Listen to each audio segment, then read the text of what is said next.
domingo após domingo, e nós te louvamos, Senhor, por esta dádiva que não merecemos. Pai, receba o nosso louvor, receba a nossa confissão cantada.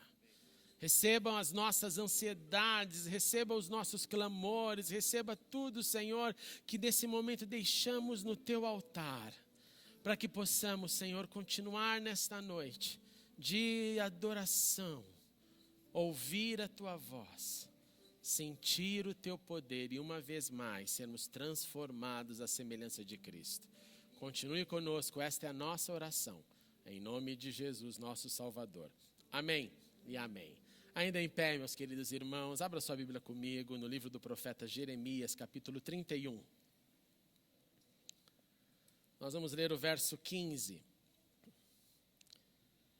Continuando a nossa estação de advento, hoje é a nossa parte 4 da mensagem. Você pode entrar no nosso canal e assistir as 3 partes anteriores. Jeremias 31, 15 diz assim: assim diz o Senhor, ouve-se uma voz em Ramá, pranto e amargo choro. É Raquel, que chora por seus filhos e recusa ser consolada, porque os seus filhos já não existem.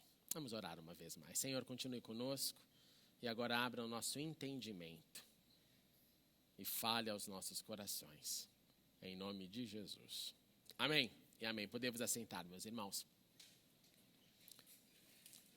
Os eventos mais importantes do advento de Cristo na terra, da chegada de Cristo na terra, foram profetizados pelos profetas centenas de anos antes da sua chegada. É incrível como Deus revelou a estes homens alguns fatos que faz então do nosso entendimento algo absoluto de que sim, tudo aquilo que aconteceu na chegada da vida de Jesus, no ministério da vida de Jesus, no Jesus que enfrentou depois a morte, do Jesus que ressuscitou, tudo isso foi previsto. Em referência ao advento, nós temos algumas revelações que vale a pena lembrar. Deus revelou a estes profetas que nasceria de uma virgem este Salvador. Deus revelou que ele viria de uma tribo específica, da tribo de Judá. Deus revelou a estes profetas, centenas de anos antes da chegada de Cristo, que ele nasceria em Belém. Que ele nasceria na chamada Casa do Pão, que é o significado da palavra Belém. E lá nasceu aquele que diria, eu sou o pão da vida. Os profetas disseram também que ele teria nomes, atributos. Que ele seria Deus conosco, que ele seria Emanuel. Que ele seria o maravilhoso conselheiro. Que ele seria o Deus forte, poderoso, Pai eterno. Príncipe da paz. E essas profecias elas foram cumpridas então naquela estação, naquela primeira estação da chegada, quando o verbo se fez carne. Mas nem tudo eram flores. No cenário do advento de Cristo, não eram flores, não era tudo maravilhoso, nomes, alegria, cidade, região, casa do pão, a virgem, eventos sobrenaturais, não. Assim como não são tudo flores na nossa vida e nas estações da vida que enfrentamos. Naquela estação, quando Jesus chega, existia então um governo ali na Judéia, seu nome era Herodes, e ele esteve ali reinando num território a partir do ano 37 a.C. até o ano 4 a.C. Acho que eu tenho um mapa aí para mostrar para vocês. E ele governava a Judéia, ele foi um incrível construtor. Herodes construiu seu palácio em Massada, que nós visitamos as ruínas até hoje. Herodes construiu Cesareia Marítima, um porto incrível. Herodes expandiu o templo. Herodes foi um grande gênio da arquitetura e da engenharia. E ele reinava então, você vê o território dele numa extensão muito grande. Ele foi eleito pelo Senado romano e lá ele cuidava. E aí você tem que imaginar que na chegada então de Jesus, qualquer notícia, qualquer informação deveria ser buscada no centro do poder. onde Herodes estava assentado e que naquele momento histórico era Jerusalém, a capital. E nós sabemos que quando Jesus então vem à terra, começam alguns sinais a acontecerem. Primeiro é o texto, que sai das palavras, dos rolos, dos pergaminhos, e começam então a notar aquele momento. Mas o segundo são eventos. Eventos que envolveram inclusive astros, estrelas, seres celestiais. E um desses eventos foi uma estrela que brilhou no Oriente. Uma estrela que direcionou então os chamados magos do Oriente. E estes seguiram essa estrela. E chegaram em Jerusalém. Chegaram na capital e, claro, foram perguntar as informações, então, sobre, olha, nós vimos essa estrela e ela nos fala sobre o rei que foi nascido, e essa história começa a reverberar na sociedade. E Herodes, que era um camarada extremamente neurótico, doente pelo poder, fica preocupado. Poxa, que história é essa? Um rei que vai entrar? Se um rei entra, eu estou perdendo o meu posto. E aí, estes magos chegam na cidade para ver finalmente este rei. Vamos assistir um pequeno vídeo sobre esse momento histórico que eu acho lindo. Vale a pena a gente assistir.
شبیر هو این خوشته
Hyvä, Tea, tai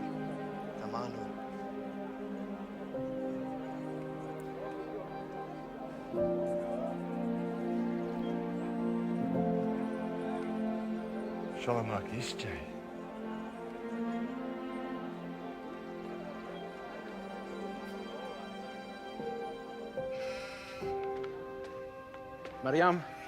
مريم ثاي مريم.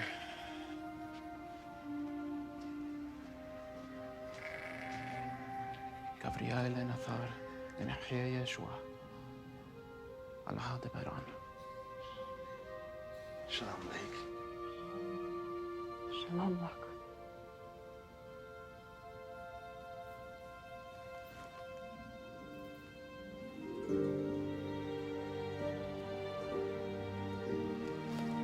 دينو.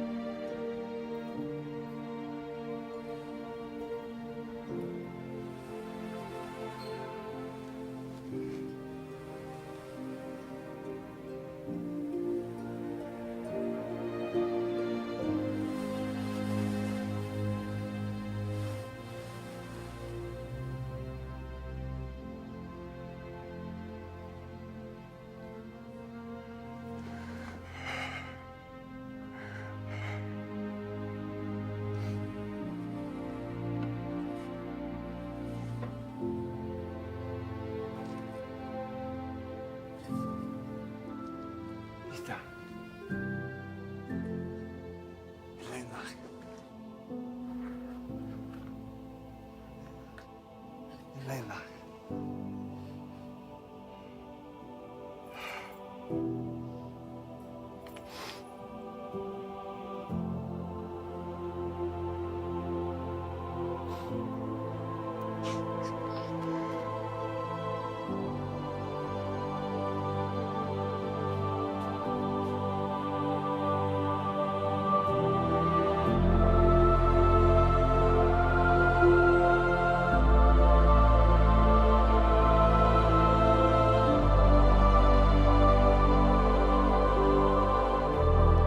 Se tiver replay no céu, essa é uma das cenas que eu vou pedir para ver de novo.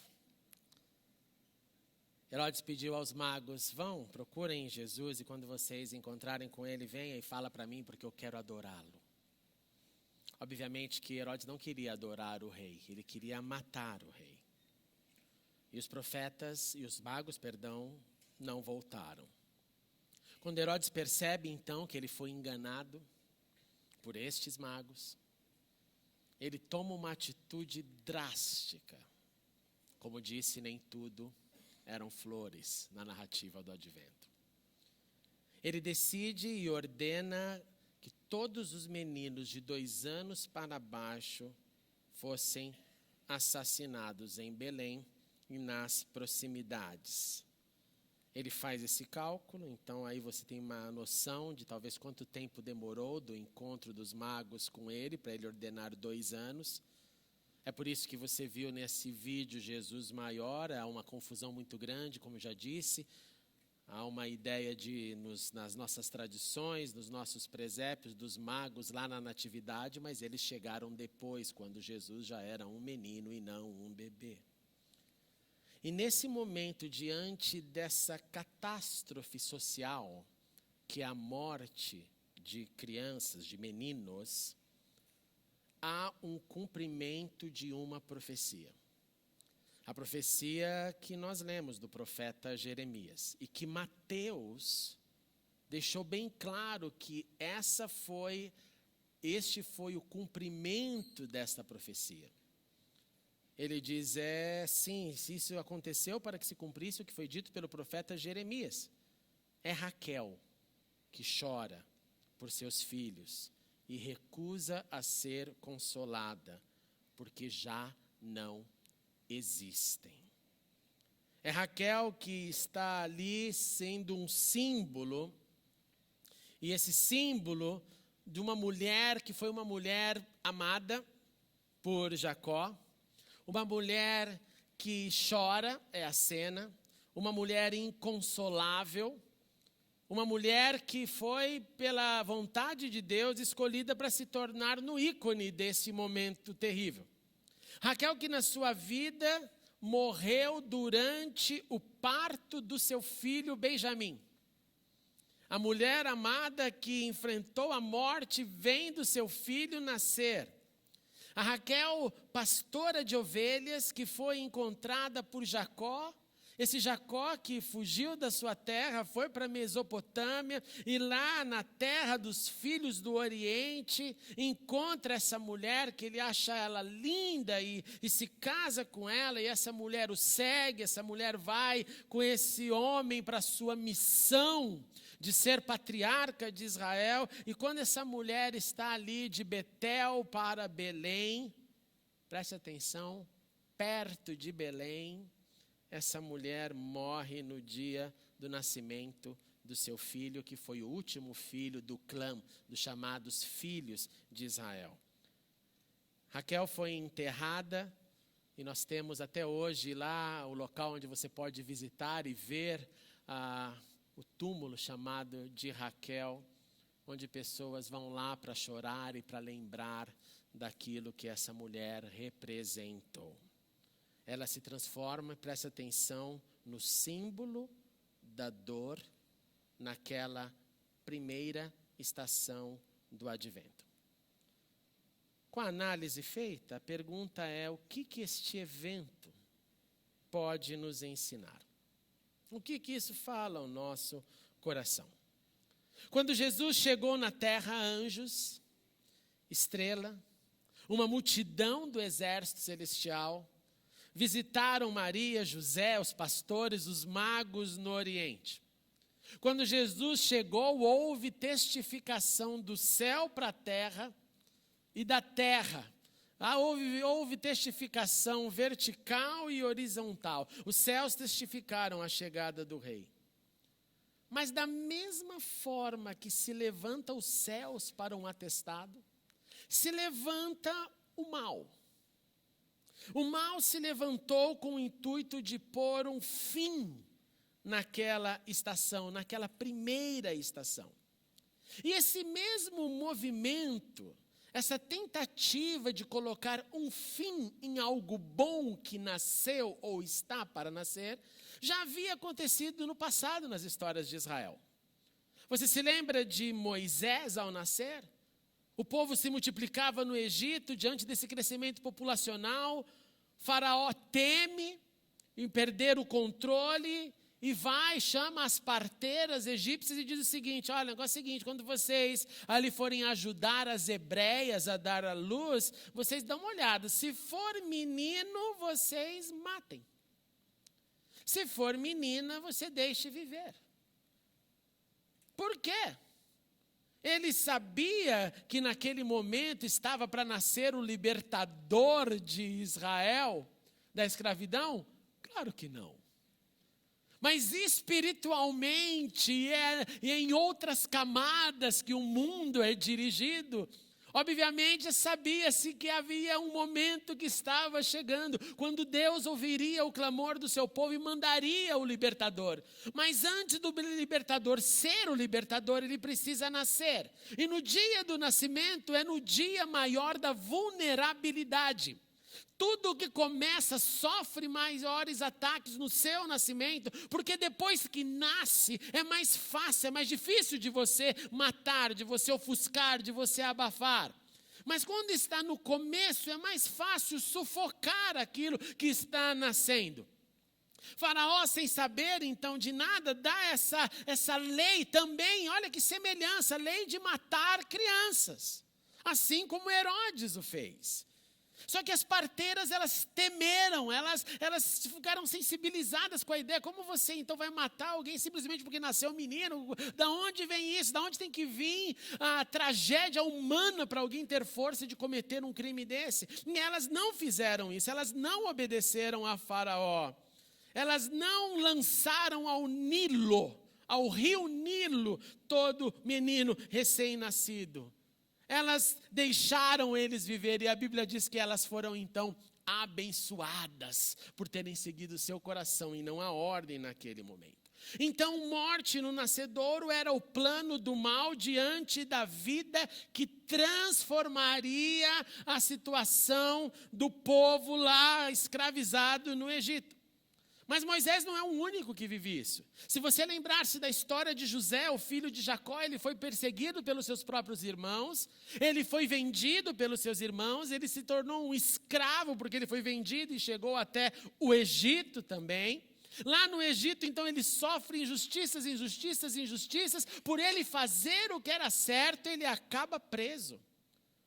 Por ele não ter simplesmente ficado com a mulher do seu patrão, ele vai para a prisão, ele sofre uma tentativa de novo abafar, de matar no nascedouros as coisas, os eventos que irão acontecer.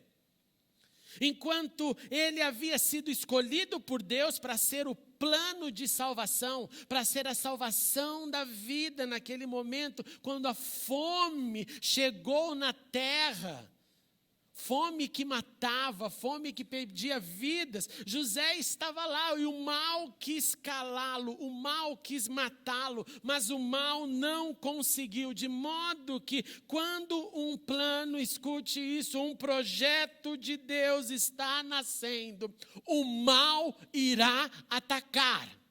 Esta não é a exceção, esta é a regra. Porque se você fosse o diabo, isso que você faria. Se fosse a sua missão confrontar a Deus, à medida que nasce qualquer empreitada boa, a sua missão seria ir contra qualquer possibilidade de gerar vida. E é isso que o mal faz. O mal atacou no período de Moisés, no período de José, no nascimento de Jesus, com morte. Perceba, era morte. E assim, da mesma forma, ataca eu e você. Nós somos atacados pela nossa própria carne. A nossa própria carne quer nos levar para o pecado. E qual que é o salário do pecado? Além do prazer, e a gente tem que deixar isso bem claro, porque se pecado fosse ruim, ninguém pecava. Além do prazer, o salário, a consequência, a retribuição do pecado é a morte. Então o mal não te ataca simplesmente para falar, deixa eu fazer uma maldadezinha aqui. Não é trick or treat. Não é doce ou travessura. É morte ou vida. É sério demais. Então ele vem, nós somos atacados pelo mal se nós não vigiarmos, se nós não discernirmos a função e a ação do mal. E isso é repetido na Bíblia. Isso não é só história de nascedouros. Paulo diz, não deem lugar ao diabo. Significa isso, que ele está então procurando um lugar. Tiago disse, submetam-se a Deus, resistam ao diabo e ele fugirá de vocês. Tiago, irmão de Jesus, que andou com o Salvador, olha para no seu momento de liderança e diga, sim, o diabo tem que ser resistido. Pedro vai dizer também na mesma linha, olha gente, sejam sóbrios, vigiem. O diabo, o inimigo de vocês, anda ao redor como um leão, rugindo e procurando a quem possa devorar. Ele tem um trabalho para executar, ele tem uma missão, por mais que a gente não goste de tocar nesse assunto. Por mais que a gente não goste, tem gente que não consegue nem falar a palavra diabo, fala qualquer apelido, mas não, isso não, ele está aí, ele está aí. Pedro diz, resistam-lhe, permanecendo firmes na fé, sabendo que os irmãos que vocês têm em todo o mundo estão passando pelos mesmos sofrimentos. Em outras palavras, não é novidade. Não é uma nuvem em cima de você que está te perseguindo, não. É a função do mal atacar. Os bons planos de Deus não nos isentam, não nos isolam dos ataques da carne e dos ataques do mal. Os bons desejos de Deus para nós não nos deixam livres de termos que viver com a nossa carne gritando para aquilo que ela quer. E para o mal simplesmente parar lá no seu canto e te deixar em paz. Isso não acontece. Como dizia um diácono meu lá na Inglaterra, pastor, o diabo só não mexe com cachorro morto. E ele se referia a isso a irmãos cachorros mortos. Aqueles que literalmente não tem nenhuma expressão. Então ele falava, com vocês fiquem tranquilos, que o diabo não vai nem mexer, que na verdade vocês não fazem nada. Nem precisa mexer, já está tudo bem. Porque ele vai mexer, ele vai atacar, ele vai cutucar. O plano de morte no nascedouro, então, é uma obra em ação. É uma obra da realidade da nossa caminhada. Mas graças a Deus, que agindo ele, a pergunta é: quem impedirá? Agindo ele, quem se colocará no lugar para dizer: não, esse mal vai vencer? Não há como vencer se o Senhor é conosco, e ele é conosco. Jesus, protegido pelo cuidado do Senhor, sobreviveu os ataques do nascedouro. Jesus não tinha como se defender, ele era um bebê, mas lá estava o seu pai, lá estava a sua mãe. Lá estava certamente essas pessoas que deram para José e Maria, desde os magos aos pastores, fé ao coração deles. Olha, tudo, Deus está movendo estrelas, gente, para mostrar que isso é algo incrível que está acontecendo na terra. Jesus foi protegido porque ele tinha uma missão para ser cumprida. Você tem uma missão para ser cumprida. O Senhor vai te proteger em todos os dias da sua vida. Enquanto Ele não cumprir todos os planos dele na sua vida, andando com Ele, fique tranquilo, porque Ele te sustentará. Aleluia.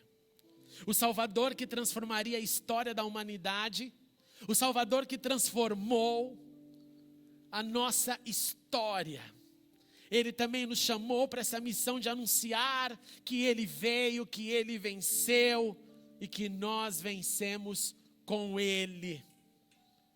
A esperança nos encontrou, como você deve ter lido no boletim da semana. Ele é a nossa vitória. Por isso que podemos com toda certeza dizer, como Paulo escreveu aos Romanos: por amor ao Senhor, nós enfrentamos a morte todos os dias. Por amor ao Senhor, nós somos considerados como ovelhas destinadas ao matadouro. Mas em todas essas coisas nós somos mais que vencedores por meio daquele que nos amou. Pois eu estou convencido de que nem morte, nem vida, nem anjos, nem demônios, nem presente, nem futuro, nem quaisquer poderes, nem altura, nem profundidade, nem qualquer outra coisa na criação será capaz de nos separar do amor de Deus que está em Cristo Jesus, nosso Senhor. O mal nos atacará, mas a vitória dele em nós é a garantia da nossa existência. Pois o seu amor nunca nos deixará. Assim como ele nasceu e cumpriu o seu propósito, cumpra o seu. Cumpra o seu. Sabendo que ele sabe quantos fios de cabelo você tem ou tinha, como eu. Deus nos chama para contemplar o nascedouro de muitas bênçãos. Deus te chama para contemplar os planos, os projetos, as estações que estão diante de você. Não tenha medo. Enfrente os ataques. Não pela tua força, mas pela força do Senhor que habita em nós. A fim de que possamos cumprir a nossa vocação. Ele venceu, nós venceremos com ele. Morte no nascedouro não é o plano dele. Morte no nascedouro é um ataque. E que Deus Todo-Poderoso vencerá com o seu poder na sua vida, na minha vida. O seu plano não é morte no nascedouro. O seu plano é que tenhamos vida, e vida em abundância. Vamos ficar em pé.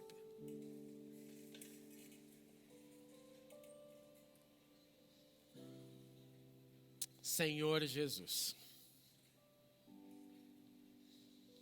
nós pedimos que o Senhor nos dê coragem para enfrentar primeiramente a nós mesmos,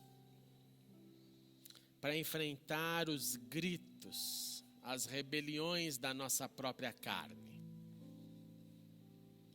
Que a gente possa levar a nossa carne crucificada na cruz de Cristo.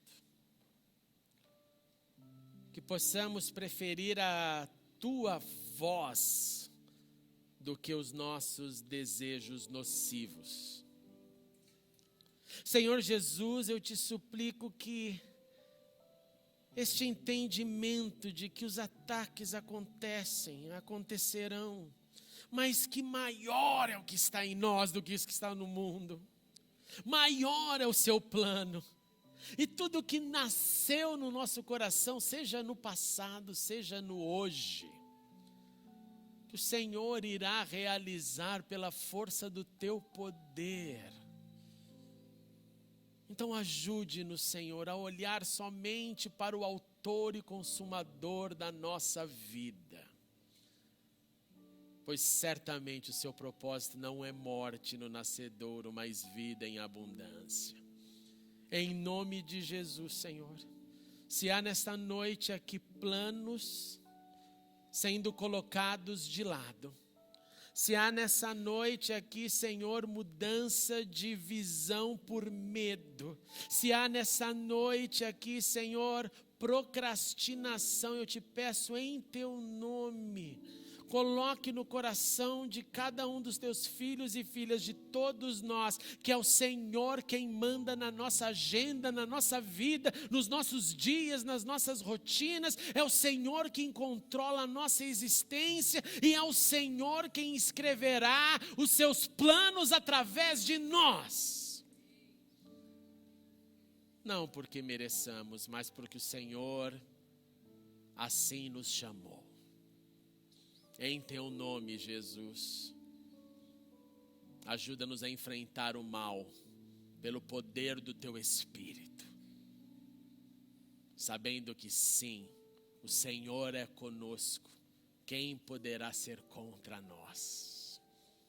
O Deus conosco, o Deus Emanuel, o Deus forte, o Pai da eternidade, o Príncipe da paz, o maravilhoso Conselheiro, conosco continuará e nos livrará de todo o mal que se levantar contra nós.